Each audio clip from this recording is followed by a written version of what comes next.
Hey there! It's Saturday. That means it's time for another Sonic Boom vlog. This episode is called New Robots Allowed. And, oh boy, this one was weird. Okay, so, the episode begins in Sonic's hut. It's the middle of a heat wave, so everyone's lying on the couch. Sweating and suffering. Amy takes out her mini fan and says that they can use it to cool off. Styx confronts her saying, You've had a fan this entire time, and yet we've been suffering in this heat. Take it from her! I was gonna share it. Oh, okay then. It's from violent to civil, just like that. Okay, so Amy turns the fan on, but it overheats and bursts after only a couple of seconds. So they realize that they need a bigger fan. That's when they look around and they see Tails' hovercraft parked outside, which has the biggest fan. So they want to rig that thing to cool them off. Tails says that it would be dangerous and impractical, but, you know, they're all hot, so they do it anyway. So they park the hovercraft at the doorway, and they turn it on, and at first it feels refreshing, but then they all get blown up into the air like leaves. So they're all desperately trying to grab onto rafters or anything to prevent themselves from getting blown around. There's one point where Knuckles crashes into a pillar, and he manages to grab hold as, whew, that's a good thing. I almost crashed into Amy. And a cake floats by, ooh, cake! So he lets go and he crashes into Amy. Amy goes flying, but Styx, who's riding a bicycle in the air, catches her in the back and says, I got you, my pretty! And then she goes up to the round part of the roof, which is backlit, so it looks like the moon. And they play a quick little chime from the E.T., a quick little sampling of the E.T. music, you know, just enough that you don't have to claim copyright infringement. And then they fall down like Wizard of Oz and E.T. in less than 3 seconds. That's a reference record if I ever heard one. So Sonic manages to go out one of the upper windows to the outside where the wind isn't blowing, and he turns the fan off, and everybody drops to the ground. He comes in and says, "Hey, is everybody all right? Yeah. Do you want to do that again? Yeah!" So they turn the fan back on, and they all start getting blown around again. And that is not the proper beginning of the episode. That was just filler material. Frankly, that would totally work as just a short. Like they could just play that as a commercial bumper to entice people to watch the series, and that would be enough. That was funny. Okay, so we then move on to Dr. Eggman, who is also suffering from the heat wave. He has Cubot and Orbot fanning him, and Cubot and Orbot suggest that they simply turn on the air conditioner. Eggman says that he can't turn on the air conditioner because his electric bills are already so high. I'll get to that later. But Orbot suggests that they utilize a plentiful, renewable, and clean resource. Or Cubot says coal, but Orbot suggests solar. So Eggman thinks it's a brilliant idea. They set up a bunch of solar panels on the roof, and it gives him so much energy that he actually has an excess. So he decides to utilize this excess energy by giving his robots a supercharge and having them go wreak some havoc. You know, as you do. Okay, so what happened next? Yes, the robots attack the village while everyone is suffering in the heat. More heat-related jokes. First, Knuckles sees an ice cream stand, but when he approaches it, it disappears because it was a mirage. So they approach a real ice cream stand, and when they buy their ice cream, it instantly melts. And the guy says they can't get refunds. Okay, when a mirage is when the ground and the air have such different temperatures that it causes a distortion in like how things look. It's like literally a lens effect. From a distance, this can actually look like water on the ground as the distorted air reflects the blue sky. When you actually see physical objects, like ice cream stands and stuff, that's not a mirage, that's a hallucination. which can also be caused by dehydration and heat stroke. So, a lot of people get those two things confused. Although I know someone out there is going to mention, yes, sometimes the distortion of the heat can be so intense that it can actually cause the reflection of an object that's off in a different direction to appear. But, that kind of distortion requires very specific topographical limitations, so, it just wouldn't happen in this flat terrain that's in the middle of the village. That's what I'm getting at. But yeah, that means Knuckles is in a bit of a worse shot than you think. Okay, so, enough science, let's move on to comedy. The robots attack, and everyone fights the robots off. Tails uses his meters to note that they've been supercharged, although not really much comes from it because it was such a small squadron of robots. Although one of the crab meats that got launched by an attack lands in the middle of the housing societies, some society, like the Archipelago Housing Association, yeah. Like some guy with a monocle just got elected the new president of the association, and when the robot lands, they read if found, return to Eggman at E layer something. He has an address, and that's when the Lady Walrus lady says brings up that he's been keeping them in his house. Well, I can't stand.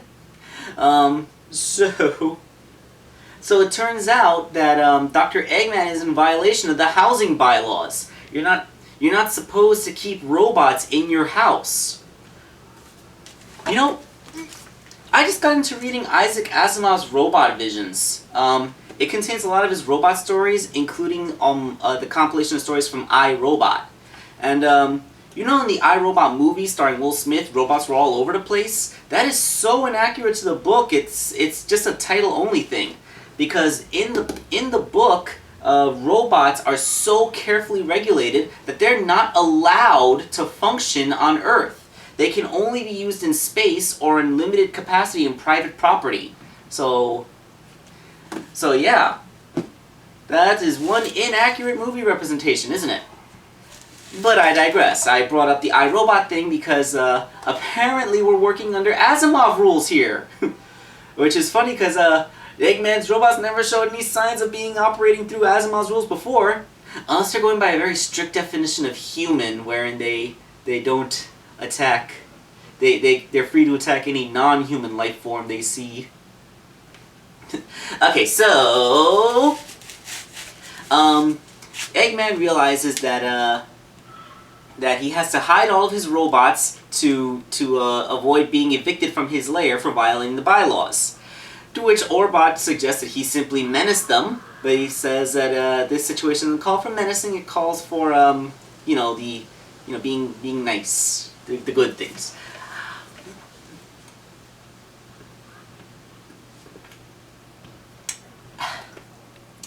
Dr. Eggman, you are a terrorist.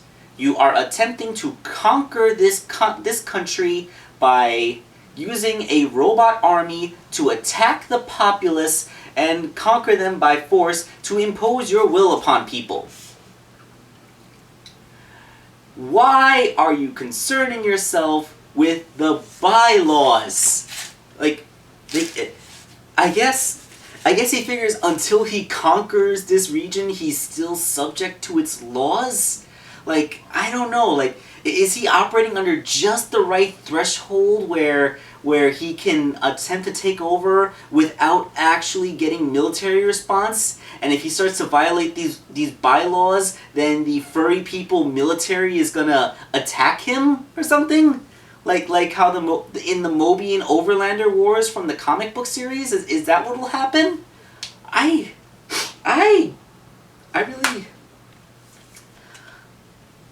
am just going to say that this is just supposed to be the absurdist comedy that it is and not overthink it anymore and get on with this vlog. That is the only way to preserve my fragile sanity. Okay, so, So he invites the association council to his lair for a dinner party to prove that there are no robots there, and we have a hilarious little sequence where the robots are all being hidden, like they're being put into ottomans, hidden in closets, the bathrooms, storage bins. There's a hilarious sequence where he's trying to push Burnbot through a doorway, but he won't fit, so he just puts a lampshade over his head. Because, all the people in the village are idiots, so it's fine. It's funny that, I could have sworn that at least one of these people has been in his lair before. Like, Mother Walrus, at least, has had to have been in the lair in a previous episode, hasn't she? I guess she hasn't. Now we're gonna have to watch all 40-something episodes before this to make sure... To make sure that none of these three characters have ever been in the house before, in the lair before, thereby breaking continuity. C said incredibly sarcastically. Alright, so, Alright, so when they get into the lair, he brings out some shrimp puffs, and then the thing is, a lightning bolt strikes his solar panels, causing a huge surge of energy to hit all the robots and makes them, it's such a huge power boost that it knocks them out of their programming and they start going berserk and doing random things. So they all start to crawl out of their hiding places, and Eggman is desperately trying to hide all the robots from the association members as he guides them into his living room. So you know how these things go. I mean, I could just describe how Eggman's just hiding everything, but that would get kind of tedious. It's just this visual pop. Although a small amount of the robots manage to escape the lair entirely and go to the village, where they start to just kind of randomly buzz around. So the crew's going around trying to eat ice cream again.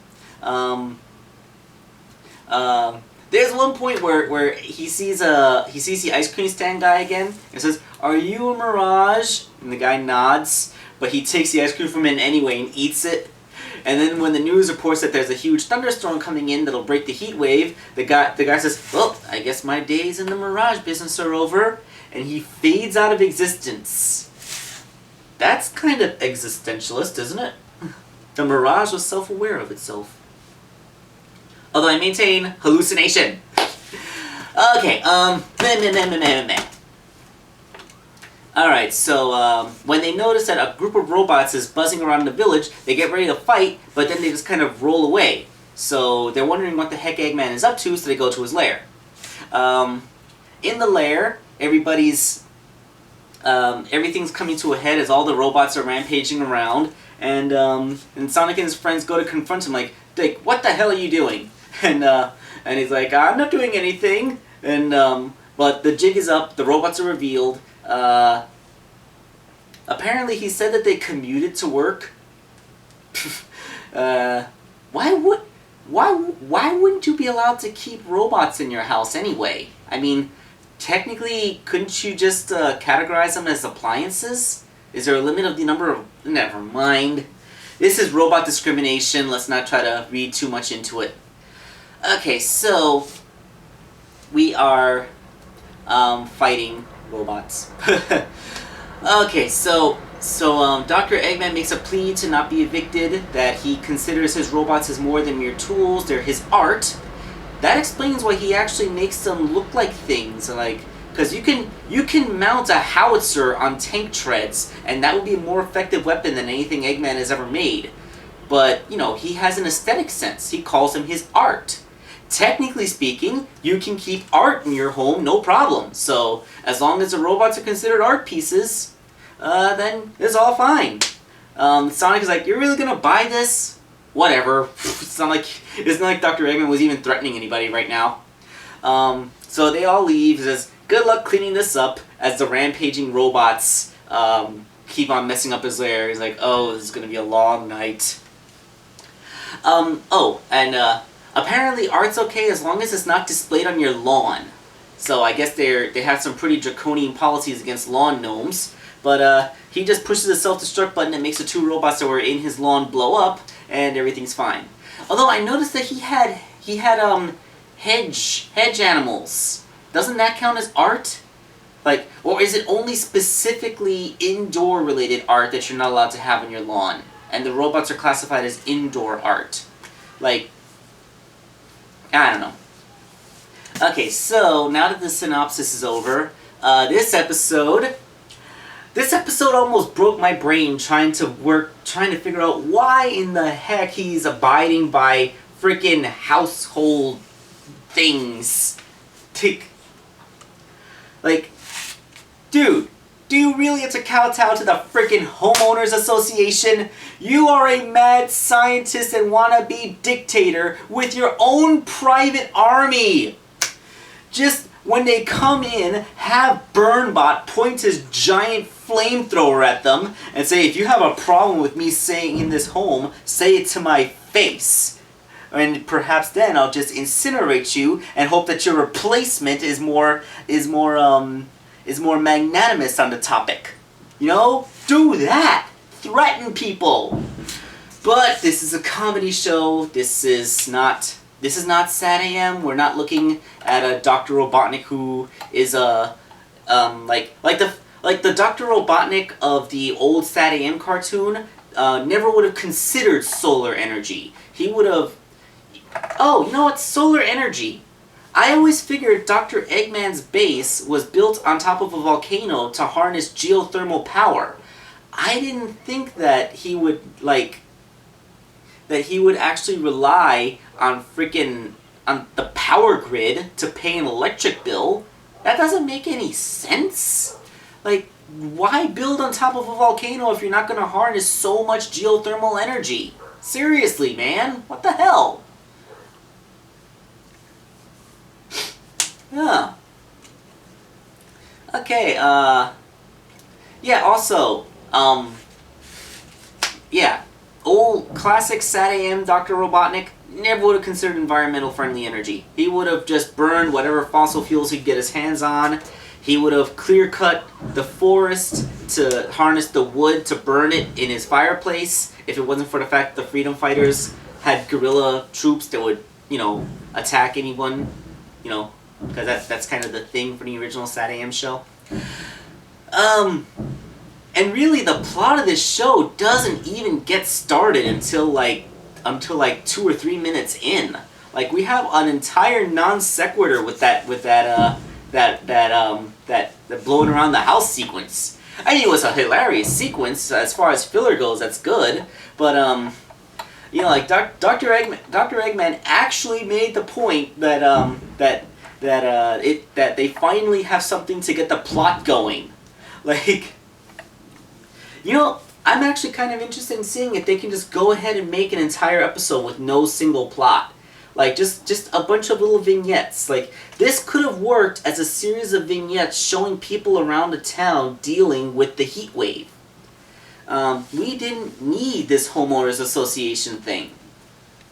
But, that said, the homeowners association thing didn't hurt. You have to be into absurdist comedy to get it, because otherwise, why is Dr. Eggman even listening to this? But once you get past that part, the episode pretty much works just fine. Just fine. So, this episode, I liked it a lot better than last week's episode. I don't know if it was entirely clear, but last week's episode is one of the ones that, although I did not dislike it, I did not like it very much. So this episode, I did like. So, yeah. That is this week's Sonic Boom vlog. We'll see you next week, when I will be at New York Comic Con. I have a press pass this year, so I'll be attending all 4 days. If you're coming to New York Comic Con too, maybe we can set up a rendezvous, hang out. As a press, I'll be doing interviews and stuff, but for 3 of those days, I really don't have anyone to go with me, so I wouldn't have anyone to hold my camera. Unless I'm going to be doing selfie mode the entire time, it would be really nice if I could hook up with someone. Okay, so that said, this is Wake Angel 2001, and I will see you next week. Unless you're coming to Comic-Con, and I might just see you on Thursday.